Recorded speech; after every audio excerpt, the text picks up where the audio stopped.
Hi, everybody. I'm Azimah from MyEnglishMatters.com. How are you? This is a great morning. I'm right here in Kuala Terengganu. And today we are going to talk about how to get to the next level of English proficiency. So there's a lot to talk about. I'm going to give you 5 tips. So I hope you're sitting somewhere comfortable. If possible, you have a pen and paper ready. If you don't have a pen and paper, it's fine too. You can type your comments and questions and your summary in the comment box. Okay, hi everybody. Right, so happy to have you all here. Just tell me where you guys are watching from. That'll be great. Good morning, Aisha. Okay, great. Do share this video as well. Share with your friends and family, and we're going to spend maybe 30 minutes, half an hour, maybe 40 minutes, depends on how interactive you guys are. So, oh, Farah, you're eating at the moment. I wonder what you're having. I had eggs just now for breakfast. Normally, I would have like a protein, like eggs, or sometimes if I can't make eggs, I will eat a piece of date or have a fruit juice. Mazlina, alaikum salam. Great. And sometimes when I want to indulge myself, I'll actually have nasi dagang because I am right here in Kuala Terengganu, so we have access to nasi dagang, even on Food Panda. Hi, Farah, you're also from Terengganu. That's great. Which part of Terengganu? I'm in Kuala Terengganu. Okay. Walaikum salam, Lutfia. Great. So are you guys ready? We are going to talk about how to get to the next level of English proficiency, and I am going to give you 5 tips. 5 tips. I want you to be interactive as well. So if you can simply, just type your summary, you've got questions, type them in the comments. Amna and Aisha will also help me in the comments. Okay. Now, for those who don't know me, Azimah and Amna, Aisha, we are from My English Matters, where we teach second language learners English. So we have programs, we have courses, and everything, inshallah, hopefully online. All right. Okay, from Terengganu too. Wow, a lot of Terengganuians here. Great, Akmal. Good morning, June. Wonderful. From Sabah, Mazlina. Wonderful. Okay, great. Now, okay, so 5 tips.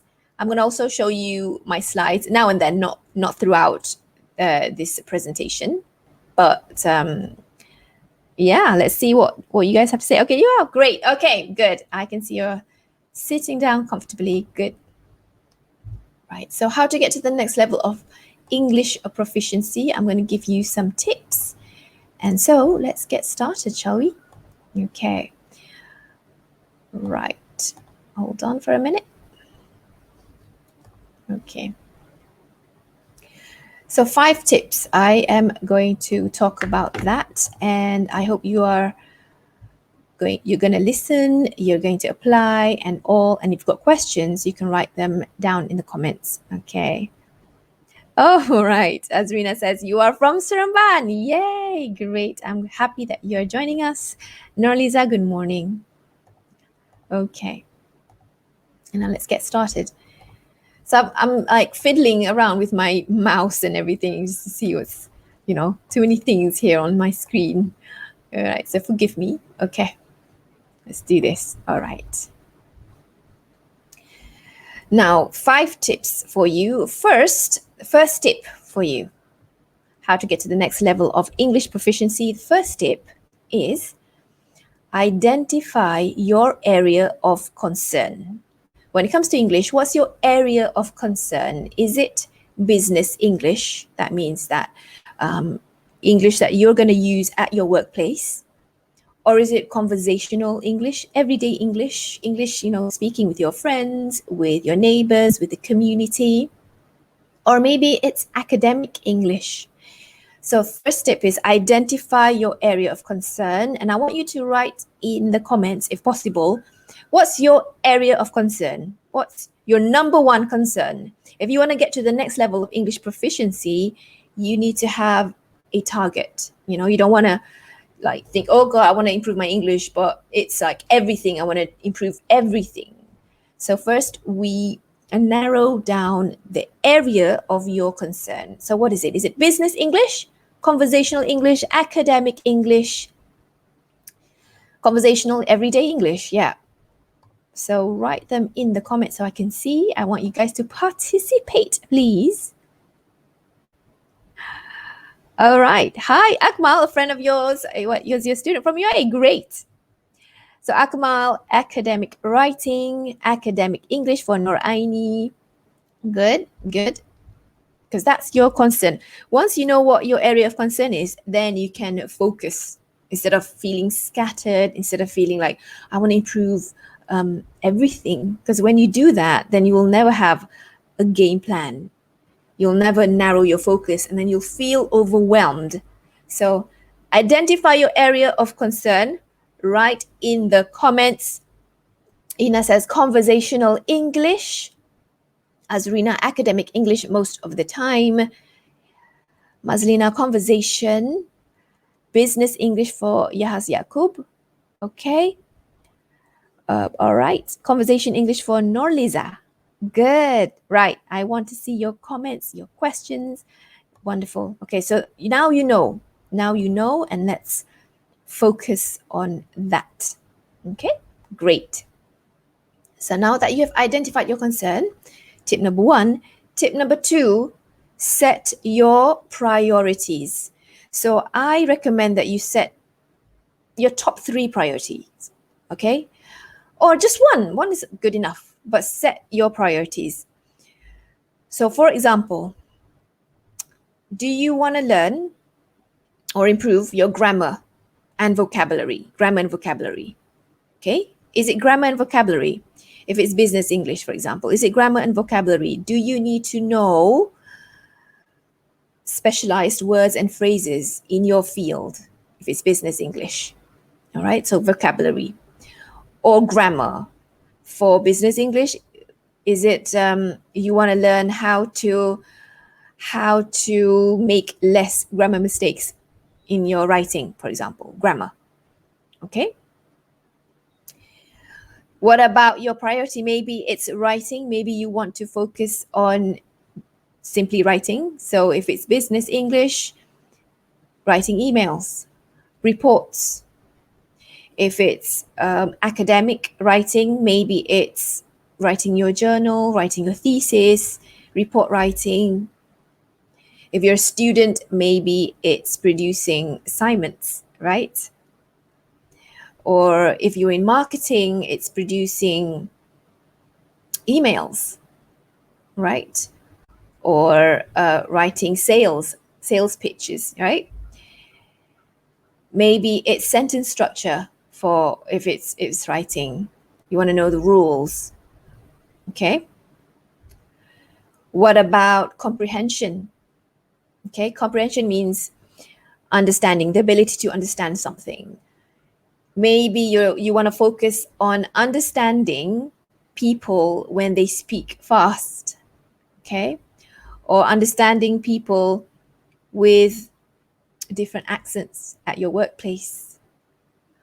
Or maybe it's understanding the difference between informal English versus formal English. So that's comprehension. Some people said they want to understand idioms. They don't know how to memorize idioms or use idioms or understand idioms. Okay? So set your priorities. Is it grammar and vocabulary? Is it writing? Is it comprehension?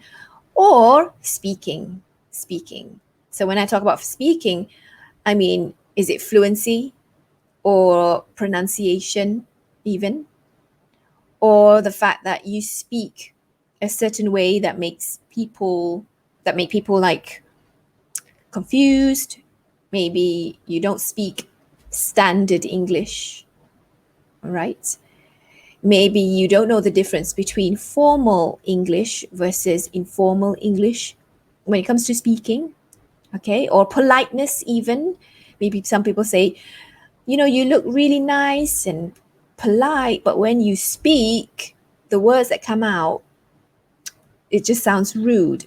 Maybe it's your word choice. So I want you to set your priorities. What is it that you want to focus on? Is it grammar and vocabulary, writing, comprehension, or speaking? But if you can't think, well, I want to do all of it, just choose one. Just choose one from these options that I've given. Okay, so write in the comments. Writing and speaking for Fazlina. Mazlina, confident level. Okay, you said that you want to improve your confidence level. Okay.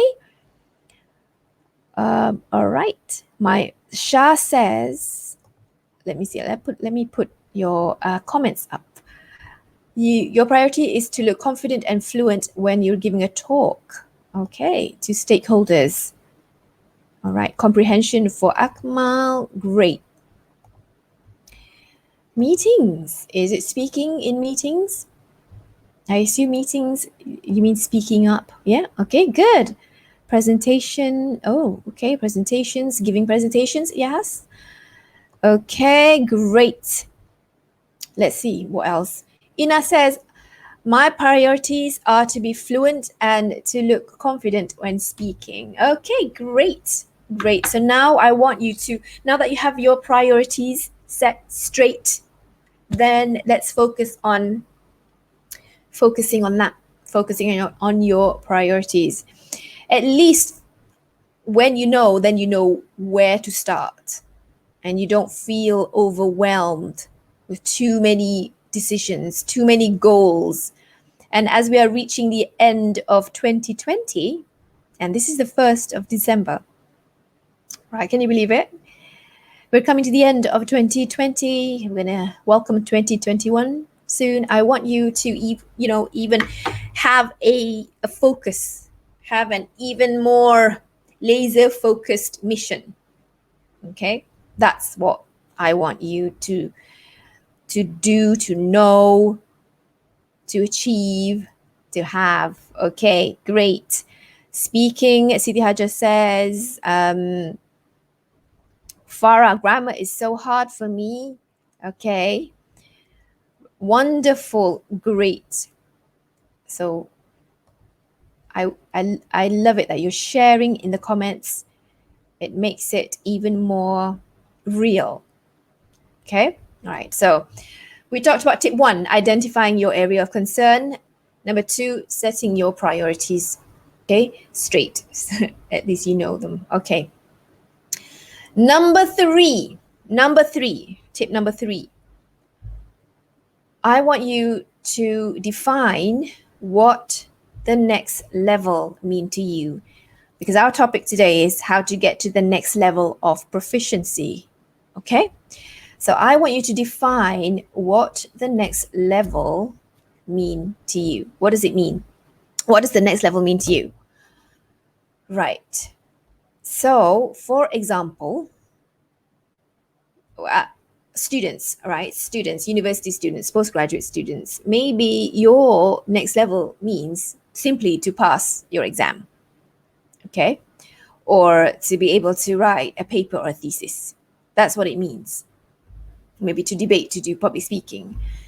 For working professionals, it's to speak without struggling, for example, to write reports, to present at international conference, to do that confidently. So to present at international conferences confidently. For stay-at-home parents, maybe it's to be able to teach your children proper English, or to converse with your neighbors or the community, or to have the confidence to attend events with your spouse, to inspire your community, your children. Now, I don't know whether you guys have watched this, but I recently watched English Vinglish. English Vinglish. It's a movie. It's a 2012 movie. It's starring the late Sri Devi. So she's an Indian actress. So she plays this character called Shashi, I believe Shashi. And so it's in India. The setting was, first we started off in India, and her children and her husband are able to speak fluent English. They make fun of her. She's a homemaker. They make fun of her accent. They make fun of the fact that she can't speak English fluently. So they're even embarrassed to be around her. And one of her children, her daughter, I believe, didn't even want to bring her to a parent meeting, parent teacher meetings, because she can't speak English. Her mother can't speak English. So she's really embarrassed and all. And then suddenly she's invited to go to New York on her own to prepare for her niece's wedding. So she has to go to New York having no English, and she has to travel by herself at the airport, and all. And so she struggled. So as we go through this movie, I understood what it's like to struggle. And I think all of us can understand what it feels like to just feel really embarrassed that you can't speak, you can't even order coffee, you can't even speak to, all the struggle that makes you feel like you just feel embarrassed and shy and everything. So when she goes to New York, she decided to attend an English class, right? So she goes there. She wants to learn English and all. So I think you guys should watch it. English Vinglish 2012 movie. I'm not going to spoil the ending. You guys have to watch it, but it's really great. And I understand the struggle of us second language learners to be able to speak English confidently and to express yourself. It's a really great movie. Do you guys know who Sri Devi is, by the way? Let me see. Do you guys know? All right. Oh, so you guys are still writing your goals. Good. Okay.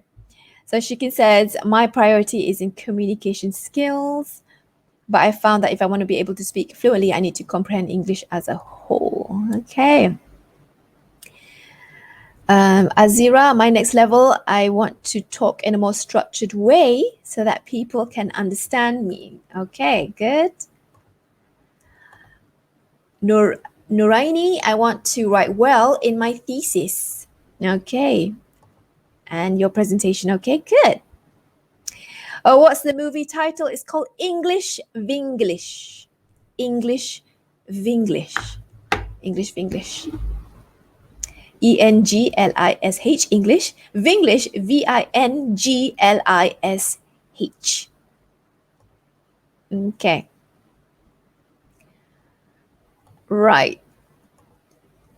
So what does the next level mean to you? I want you to have this vision, what it looks like to you, because what it looks like to you is different from your colleague, for example.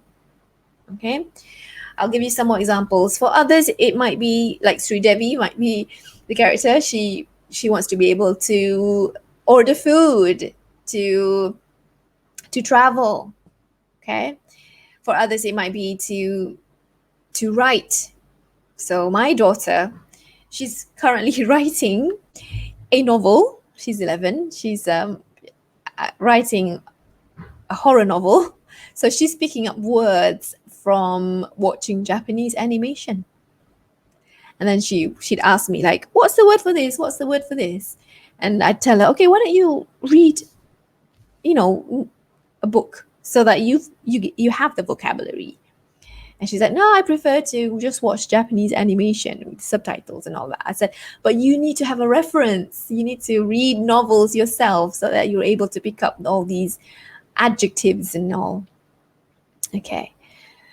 Right. So I want you to have a clear idea of what the next level mean to you. And I'm actually going to show you what it means according to the CEFR level.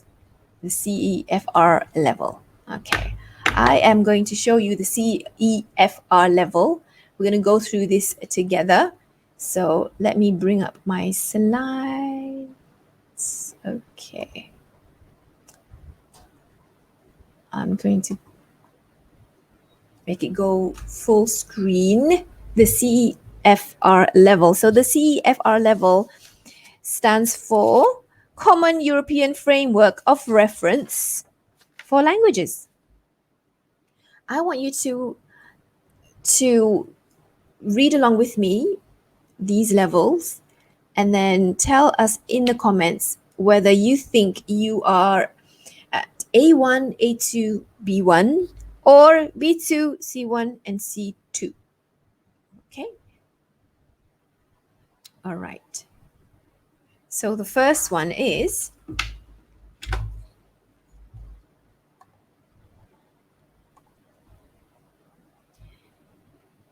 beginner A1. These are can-do statements. I can understand and use familiar everyday expressions and very basic phrases aimed at the satisfaction of needs of a concrete type. I can introduce myself and others and can ask and answer questions about personal details such as where I live, people I know, and things I have. I can interact in a simple way provided the other person talks slowly and clearly and is prepared to help. Do you think you're A1 beginner? If so, write in the comments. Maybe you are A2. Let's find out. Elementary A2. I can understand sentences and frequently used expressions related to areas of most immediate relevance. For example, very basic personal and family information, shopping, local geography, employment. I can communicate in simple and routine tasks requiring a simple and direct exchange of information on familiar and routine matters. I can describe in simple terms aspects of my background, immediate environment, and matters in areas of immediate need. Okay, so that's A1 and A2 done. Now, just for your information, in Malaysia, the target for university graduates, okay, is B2. B2. So B2, we'll talk about B2 afterwards, right? B1, it's the target for Form 5 school leavers. B1. I can understand the main points of clear standard input on familiar matters regularly encountered in work, school, leisure. I can deal with most situations likely to arise whilst traveling in an area where the language is spoken. I can produce simple connected text on topics which are familiar or of personal interest. All right. And B1, I can describe experiences and events, dreams, hopes, and ambitions, and briefly give reasons and explanations for opinions and plans. Do you guys think that you are B1? If so, write in the comments. Okay, so B1 is actually the target for Form 5 school leavers, according to the CEFR level. What about B2, C1, and C2? Okay, let's find out. B2 is the target for university graduates. I can understand the main ideas of complex text on both concrete and abstract topics, including technical discussions in my field and specialization. I can interact with a degree of fluency and spontaneity that makes a regular interaction with native speakers quite possible without strain for either party. I can produce clear, detailed text on a wide range of subjects and explain a viewpoint on a topical issue, giving the advantages and disadvantages of various options. Okay, that's B2, ideally for university graduates, okay? Advanced C1. Now C1, it's advanced, so it's ideally for English language graduates, English teachers, advanced C1. I can understand a wide range of demanding longer text and recognize implicit meaning. I can express myself fluently and spontaneously without much obvious searching for expressions. I can use language flexibly and effectively for social, academic, and professional purposes. I can produce clear, well-structured detailed text on complex subjects, showing controlled use of organizational patterns, connectors, and cohesive devices. And lastly, proficient C2. This is very advanced, basically. Proficient. I can understand with ease virtually everything heard or read. I can summarize information from different spoken and written sources, reconstructing arguments and accounts in a coherent presentation. Okay. So what are you guys? Do you guys think you are B2, C1, or C2, or A1, A2, B1? So 6 levels of proficiency there. Okay. Now, don't feel upset or embarrassed if you haven't yet reached what we call the ideal target, which is B2 for university graduates. Don't worry about that, because at My English Matters, we encourage you to keep learning. And that's what we do. We want to encourage you, we want to motivate you, we want to learn in a fun way. So that's what we're here for. Okay, so some of you are already B2, wonderful.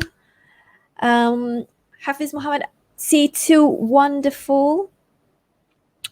Akmal, Noraini, B2, Azira, B2, great, wonderful, wonderful. Okay, I'm so happy to see that you guys are happy with your target. But if you're not happy with where you are, that's where we'll talk about the other steps. Okay? Okay. Let's do this. Okay. Step number 4, know your learning style. So know your learning style. Now that you know your level, I want to talk about your learning style. Are you an auditory learner? Okay. So that means that you learn best from listening and watching. Visual would be watching, yeah, visual. Or are you more of a hands-on kind of person? You prefer to do tasks, you prefer to have challenges, to build something, to produce something, to create something. Or are you more of reading and writing sort of person? You love theories, you love exams and all. So what's your learning style? What's your learning style? Okay, auditory, visual, hands-on, reading and writing and all. Find out. Or I think you should know. Just think about kind of, when you were a student, how did you learn best? For me, I think I learn best reading and writing. And I'm also a visual learner, I think, right now. But as my life gets busier, I'm now an auditory learner. So I learn a lot from listening. I learn through podcasts. I'm just listening to things while I'm doing something else, like I'm washing the dishes or something. I'm always listening while I'm cleaning the house, right? So I'm always listening because I love that. I learn best from listening. But recently I've picked up watching movies and watching shows on Netflix, right? So I do that as well. I'm like, oh, I like that too. I love watching movies and all. I've always loved watching movies, but I've stopped and then I've started to pick up again. And now I'm watching stuff on Netflix, okay?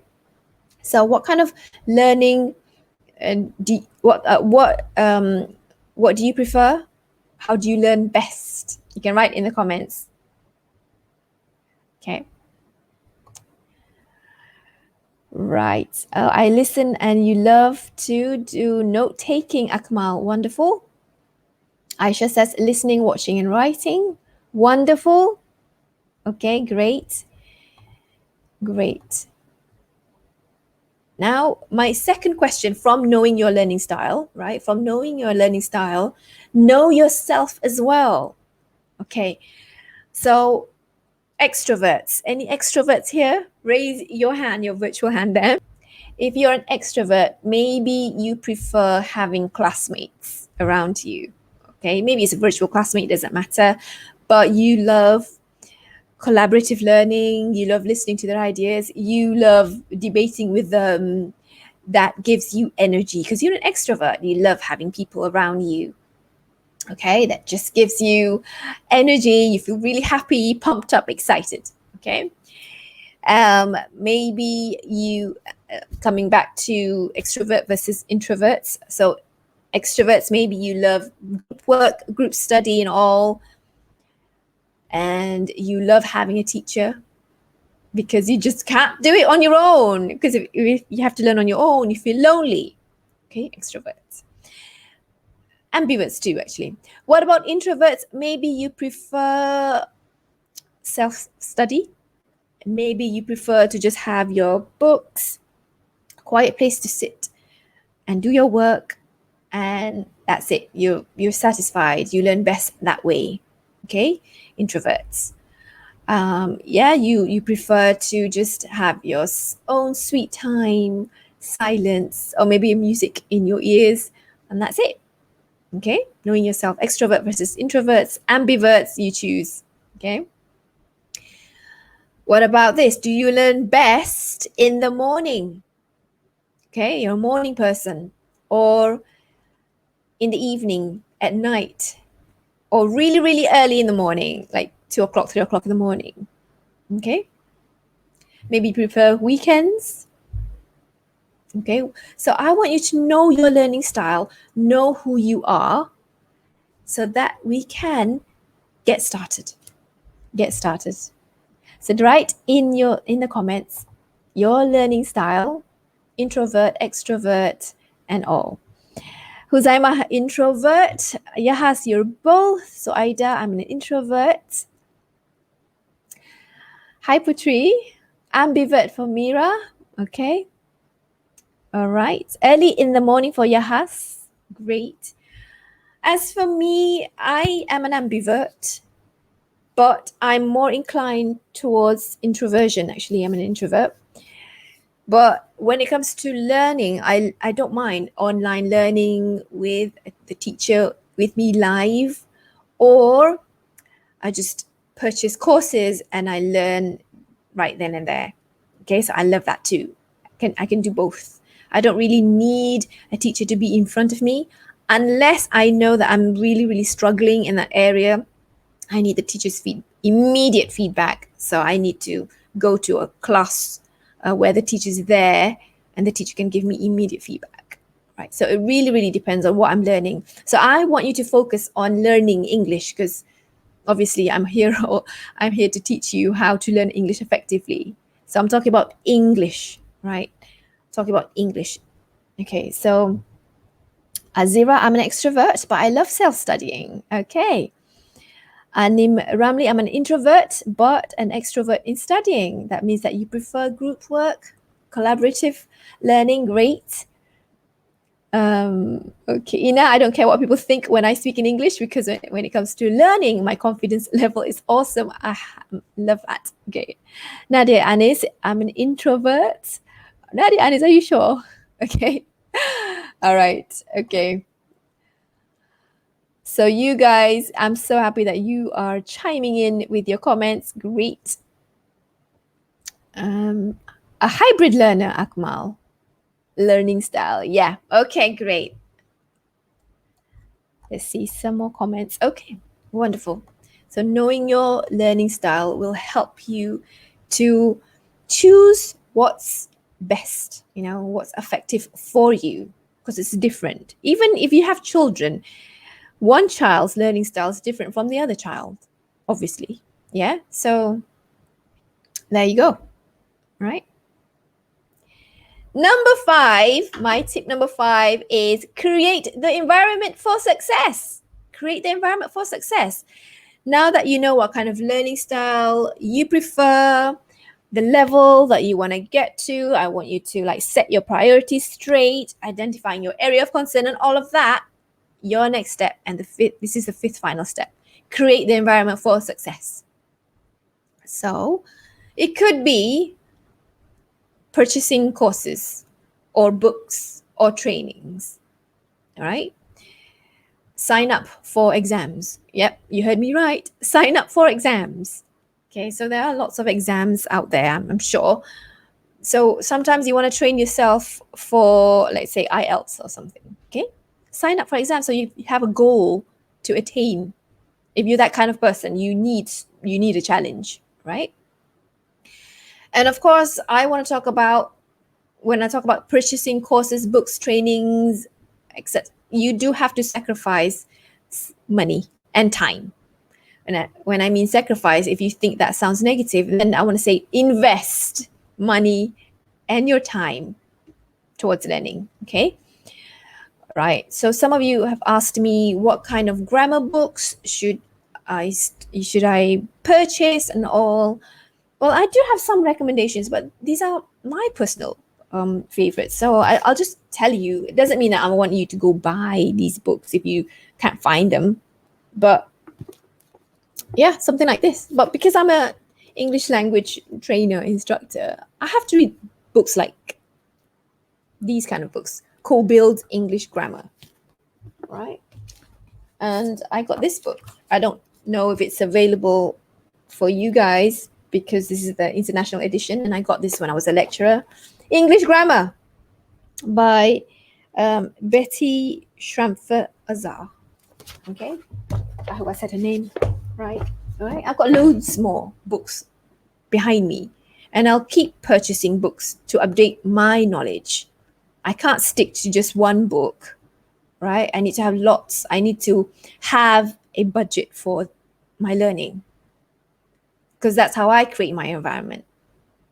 So I want you to create your environment as well. If it means purchasing things, then invest some amount of money for that. If you want to get somewhere, you do have to sacrifice and invest. Okay? Oh, I like what Amna said. Try different styles and see which one you like best. I was going to bring up this comment. Okay, good. Yeah, I believe if you don't know your style, then trying out different styles so you can see which one you like best. Yeah. Okay, all right. Mira says, are those Harry Potter books? Are you talking about my bookshelf there? Yes, those are Harry Potter books. I'm pointing them, yeah, top shelf there. Those are Harry Potter books. So when I say create your environment, get the books, get the knowledge, invest your money and your time, and also create the office environment that will encourage your learning. Okay, office environment. So I'm going to ask you now, is there an area in your house that's conducive, safe? Okay. Is there an area in your house that you have access to Wi-Fi at least? Or somewhere you can plug in your laptop and you've got, a table if you like to work on a table, chair that's comfortable. You want to sit on a chair that's comfortable. Okay. So office environment is also really important, or learning environment, if you want to call it your learning environment, fine. It doesn't have to, you don't have to have like a corner, an office, a grand office. No, just a corner there. It's sacred for your learning. It's special. When you go there, you feel, right, I'm in the mood to study. Everything's set up. It's nice and clean, right? So create that environment. And I want you to imagine what it looks like. It doesn't have to look like an ideal Pinterest worthy kind of office. You don't have to do that, but at least it's clean. It makes you happy when you enter that room and all. Okay, I'll tell you a little bit about what you see here. Now, obviously, I've got this bookshelf that I purchased like 2 years ago, I think, because I knew that I needed to have somewhere to store my books. Okay, I got without this bookshelf, my books would be all over the place, all over the place, and I can't find them. So I have to do that. And I was cleaning like the cobwebs as well. I was like, okay, I need to remove some books that I won't be reading for 2021. So I actually removed books because my bookshelf's small, really. It's not enough. So I just want to have books that I know when I look at the books, I'll be like, oh, yeah, I'm excited to read in 2021. So for me, cleaning out, is that what you call them? Taking out books that I won't be reading is also something that I do to declutter my mind. Okay, so that's what I did. Like over the weekend, yeah, that's what I did. And so I've got a whiteboard. Behind this is actually a screen divider.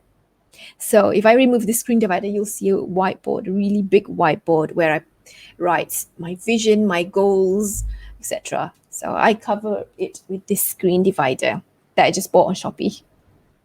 Okay, and this table, I've got a table, so I've got my laptop right in front of me. I've got a second monitor here. Now you can't see, but my second monitor, and yeah, and I'm good to go. I'm nice and comfortable, well lit, and when I come here, I feel comfortable. It's quiet. I close the door. I do my learning. I do my preparation, my class preparation. Lock the door. So, and all. So, what about you guys? What's your office environment like? Is it conducive? I was reading my friend's Facebook post, and she was saying, do you guys have printers? And then someone wrote, I have 4 printers for me and my children. I'm like, oh my God, I haven't reached that level where I have a printer yet. I don't have a printer yet, but I might consider purchasing a printer. If I do purchase a printer, it has to be good quality. I don't want to be like, the print is so slow, and then I might as well go to the shops and go print out something. So I'm very particular about quality.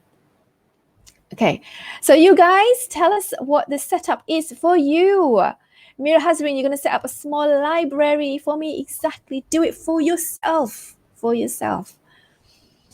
Okay, Akmal, your bedroom is your office. All right. As long as you're comfortable and, okay. As long as it's not messy. But I know some people prefer that kind of learning environment where everything is there, it's messy, but they know it's there. But I was listening to this training. I don't remember the speaker, but she said that your environment is a representation of your mind. And I'm like, oh my God, because I can be messy, papers all over the place. I haven't filed this and that and all sorts of things. And I'm like, oh my God, does it really reflect my mind? So that's when I started to do spring cleaning out my books that I won't be reading for 2021, so that I can make room for new books. So I just purchased new books because we had just had the Black Friday sale. Black Friday, right? What's the word? Oh my God, I forgot the word. But yeah, the sale. Okay. All right, you guys tell us what your environment is like, and if you've got comments or questions, write them in the comment section. Zafira, my target is to have my own mini library and also for my little princess. That's great to hear that. Oh, love your microphone. Where did you buy it? Got to find one for my English tuition class. So this microphone, I get lots of questions about my microphone. So this is Audio Technica microphone, but I bought this, I think 3 years back from an IT store. And so, but you can always find it on Shopee. You can just find Shopee. But I'll just show you what it looks like. I'm afraid that if I touch it, it's going to make some noise. So this is what it looks like. So I need to prop it up actually on a book so that it's high enough. I know some of my friends have a microphone that has a stand. And so it's like this, the microphone is directed this way, so your voice carries up. I know people who just simply use their headphones as a microphone. Whatever works for you. You don't have to buy anything expensive, but sometimes it's good to splurge on good quality things. I believe in that. Aminata, you're falling in love with my microphone. Find it on Shopee. I do recommend it. It's great, but it's for people who generally sit down when they speak. I also bought another microphone that enables me to just put it here, right? So that I'm able to also stand and deliver. So I will be experimenting more with that kind of microphone as well. Oh, is my microphone expensive or cheap? I'm not bought one recently. This same one, but hers is black. How much was yours? I think about 400 ringgit. Is it? I can't remember. I'm not going to just tell us a bit like how much it cost. I can't remember. Oh, sorry. I'm not said it's about 600 ringgit. I'm not bought it recently during the COVID situation. So there was a price hike on mics. I'm telling you, I bought this 3 years ago, pre-COVID. I bought this, I can't remember. I don't want to tell you because you'll feel sad because I bought it. I didn't buy it for 600 ringgit. It's cheaper. Okay. All right. Oh, I'm not said it used to be 300 ringgit a few years ago. I think that was the cost. Yeah. Okay. Any other questions, guys?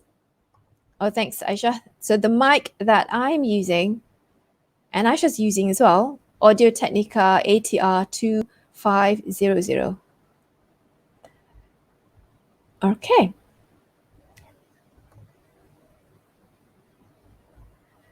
Do you guys have any other questions? Okay. I love it that you guys love books. I want Azira to tell us here. Yes, I have a very conducive area inside my lovely bedroom with table, chair, and bookshelf for me to work, study, and place all my books. It is important that we have somewhere we can sit down, we're comfortable, when we get in the mood, okay? And our mind is transported to learning, and it's beautiful.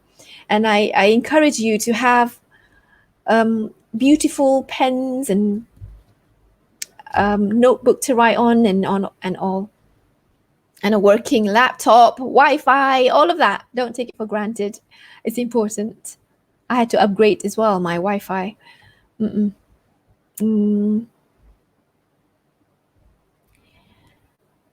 What did you do when COVID come? Is that a question about learning or? Okay. Huzaima in the kitchen. I will study when my kids are watching or playing quietly, watching TV, I assume. Great. Wow, kitchen, I know. It's great. Oh, it's a great question, Nazira. What do you do with the old books when you remove it from your bookshelf? At first, I didn't know where to put it. And then I thought, okay, maybe I should sell these books. I'm not so attached to books that I don't read. I'm not the type to collect books knowing that I'll never read books. I sell them, but normally I just give away my books. But for this one, because I haven't gone out yet, I found an area there that I could just stack my books there. And I'll think about what to do with them later. But at least it's out of the way, it's out of my mind. Okay? All right. So what's the fifth tip? Create your environment. Is that the right? Create a conducive environment? Yeah. Create the environment for success. That's the fifth tip. Okay. All right. So do you guys have any other questions before I go off? Okay. All right. So let's see. A question from Hazira. How to consistently read English books every day, because some bombastic words you need to find out from the dictionary. Okay, Zafira, how to consistently read English books every day. I believe Amna wrote an article on myenglishmatters.com, if I can locate that article, about incorporating habits, reading habits. I believe, I can't really remember, but what I do remember a little bit is, or something that I practice, is to have books that's near me when I'm sitting down. Like, for example, before I go to bed, I know I have another, like a cabinet, small one, where I put books on it. So I know that before I go to bed, I look at a book and I'm like, okay, I need to read something at least. So I'll make sure that the books are placed somewhere where I know I'll be sitting down often. Okay. And when I arrange this bookshelf, I made sure that the ones on my level, when I'm standing up, are books that I know I'm looking forward to reading. Okay. So I just spend, I don't know, I could be reading just one page or two. And instead of going through social media, for example, and wasting time scrolling, I make a point to remind myself, okay, have I read anything useful before I start getting lost on social media? Okay, so I make a mental note as well. And perhaps also, Zafira, you can set an alarm on your phone to remind yourself to read. Like I set an alarm for myself at 10 o'clock to do my zikir. And I've just actually, I just did this recently. So 10 o'clock, before I go, 10 o'clock at night, PM, my alarm is set for zikir, right? And then I thought, oh, when it goes off, I'm like, okay, do my zikir before I go to bed. Okay, so you can do the same thing with reading. Before you go to bed, there's an alarm going on. Oh, God, okay, so I have to read something at least. Okay. Amna says, I read to help me go to sleep, but if I find a word I don't understand, I just use my phone to Google it. Okay, yeah.